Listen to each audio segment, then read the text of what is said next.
C'est le rendez-vous, merci pour l'accueil. Alors on est toujours à Seclin dans le nord et à Seclin, vous voyez, il y a cette bâtisse énorme qu'on appelle le fort de Seclin qui appartient à la famille Boniface et ça fait 30 ans qu'ils rénovent ce site avec des toitures qui ont été refaites, des salles, voilà, et puis aussi des plantations d'arbres. Et puis il va avoir un autre chantier parce que là, vous avez vu, j'ai traversé un pont et je vais rejoindre l'un des propriétaires de ce site. Bonjour Didier. Alors Didier, là je viens de traverser le pont et c'est le prochain chantier, gros chantier du fort de Seclin. Oui, exactement. Alors, à deux titres. D'abord, il commence à faiblir, il est ancien et il faut prévoir de le remplacer dans les années à venir. Il faut assez de recul pour les études, les plans, qui fait quoi et ainsi de suite. Et deuxièmement, pour le remettre dans sa configuration d'origine. Système Eiffel, poutre, rivets et métallurgie, Et alors ce pont fait partie du patrimoine de ce fort, il a toujours été là? Oui, tout à fait. C'est un pont système tripied. C'est un système à bascule. Il y a une partie dormante et une partie qui bascule. Et c'est un contrepoids, c'est vraiment extrêmement bien pensé, équilibré et fiable.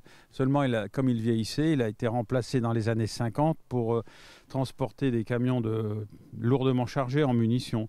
Donc il a été bétonné. Maintenant, il faut le remplacer et puis le remettre tant qu'à faire, dans sa configuration d'origine.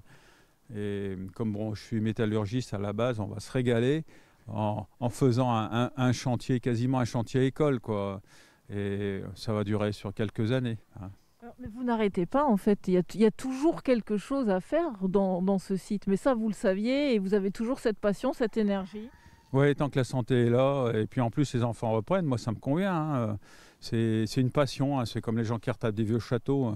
Le soir on est fatigué, mais le lendemain on redémarre, et puis ça continue, il n'y a pas de problème. Alors, vous êtes combien sur cette envie de redonner vie à ce fort? La famille exclusivement, et puis des amis, des soutiens, des gens qui viennent nous voir, ils nous encouragent.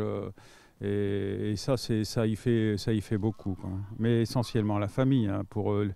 Mes garçons sont grands et ma fille aussi, tout le monde m'aide pour installer du matériel. Moi, je suis sur la pente descendante, eux, ils sont en pleine forme, donc ça va. Alors, les rentrées d'argent, c'est souvent le public, des dons, des choses comme ça, des événements. Ouais. Là, vous êtes un peu coincé avec la crise sanitaire, Vous n'avez plus ouvert depuis mars, c'est ça? Ça fait 1 an quand on n'est plus du tout ouvert. Il n'y a plus rien qui rentre de ce côté-là. Mais bon, néanmoins, il faut y aller, et trouver des solutions divergentes et puis surtout garder le moral. Non, il n'y a pas de problème là-dessus. Tant que la santé est là, tout va bien. Oui, donc le moral, vous l'avez. Oui. Le prochain chantier, vous avez compris, c'est le pont. On peut aller juste regarder en bas ce qu'il faut faire, là où ça craque peut-être un petit peu. Ça commence à craquer un petit peu, ouais. C'est ce qui fait l'objet d'attention. Bon voilà Didier, on est sous le pont. Ça va représenter une grosse somme d'argent quand même, cette transformation. Oui, on estime, c'est affiné à 80 000 €, le coût total pour la refabrication du pont-levis et du pont dormant. Donc on est en recherche de fonds, bien sûr. Et là, justement, vous avez fait appel à la générosité de donateurs grâce à un crowdfunding. Vous aviez opté pour 1 000 €, vous les avez obtenus. Donc, ça veut dire que les gens font attention à ce patrimoine quand même. Donc, c'est de l'argent, mais ça peut être autre chose aussi. Oui, tout à fait, tout à fait. Alors, un grand remerciement pour les gens qui nous aident. Et sincèrement, c'est magnifique ce qui nous arrive là.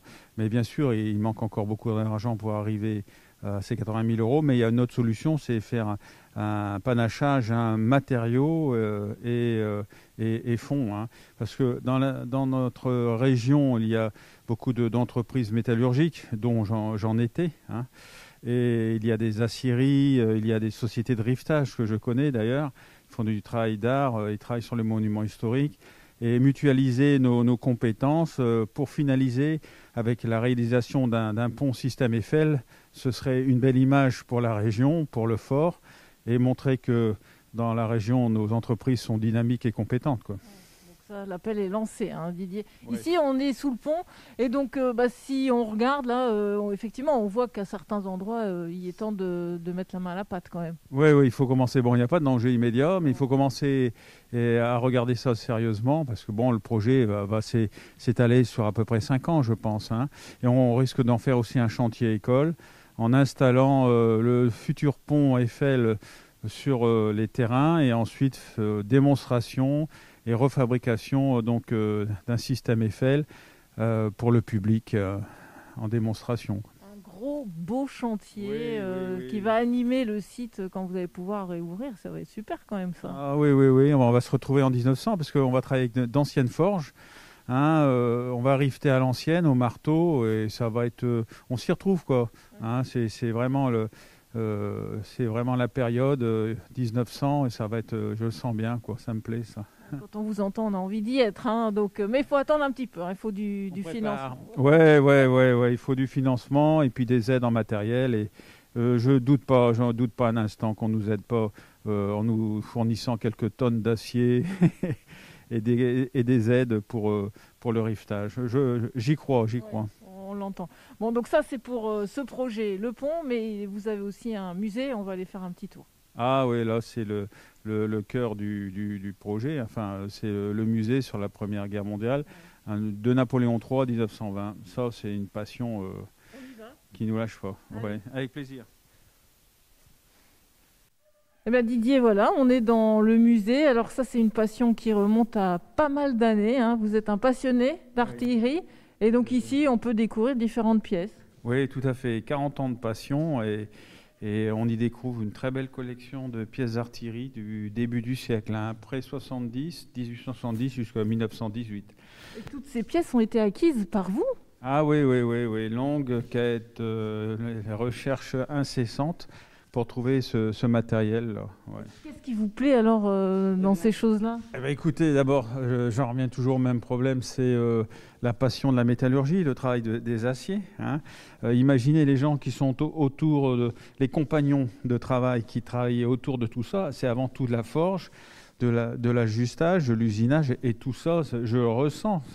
C'était mon métier de cœur auparavant. Donc ça vous parle par rapport au métier et puis pour ces gens qui ont travaillé en fait. Alors, pour certains, un canon, c'est berk, on n'en veut plus, on ne veut plus voir ça. Mais c'est quand même des pièces historiques et surtout, c'est quasiment des œuvres d'art.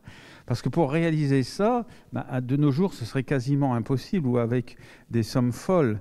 C'est un patrimoine qu'il faut absolument préserver. Cette pièce-ci, Didier, elle est particulière dans votre collection? Quelque part, oui, parce qu'elle est bien gravée aux armes de Guillaume de Prusse. C'est ce qui en fait aussi son intérêt historique. C'est un obusier et au-dessus, on a vraiment les armoiries de Guillaume de Prusse et on a les devises latines qui allaient avec, d'ailleurs, qui avaient été déjà initiées par Louis XIV sur ses pièces d'artillerie. Hein. Et vous l'avez dans votre collection depuis combien de temps? Ça, je peux estimer une quinzaine d'années déjà, celui-là. Hein. Donc vous êtes à la recherche tout le temps de pièces en se disant, vous allez en Angleterre aussi chercher des choses? Oui. Une des dernières acquisitions avant tous ces bouleversements. C'est une très belle pièce de 18 livres anglais, un 18 pounder avec son avant-train qu'on a trouvé au nord de l'Écosse, là, bientôt. Et c'est vraiment une très belle trouvaille parce que les Anglais sont venus nous aider pendant la Première Guerre mondiale et c'est une très belle armée et du très beau matériel aussi de qualité. Donc j'étais heureux de pouvoir acquérir cette pièce d'artillerie, quoi. Donc cette passion continue et continuera. Et vous en faites profiter les gens quand ils pourront revenir, puisque vous faites des visites. Hein. Oui. Je veux faire partager ça avec les gens qui viennent et on les accueille vraiment avec plaisir. Je suis trop bavard. Hein. Des visites de 2 heures, ça passe à 3. Il y a des gens, ça les intéresse vraiment, vraiment bien. Et puis, c'est pas uniquement une visite... voilà, tel type, tel modèle, tout ça, c'est barbant. J'explique un peu l'origine de la trouvaille, l'acquisition, la présentation. Il y a du dialogue, on discute entre nous. C'est une passion, hein, moi. Donc, on le sent bien. Donc, on va inviter nos téléspectateurs à venir découvrir ce fort de Seclin Dès qu'il pourra réouvrir avec les mesures sanitaires, on l'espère ici pour le printemps. J'imagine pour vous, ce serait vraiment... Ce serait vraiment bien, ouais. Ouais. En tout cas, merci à vous et merci aux gens qui nous soutiennent. Merci pour l'accueil. Ça s'arrête ici. Le fort de Seclin. À vous de venir.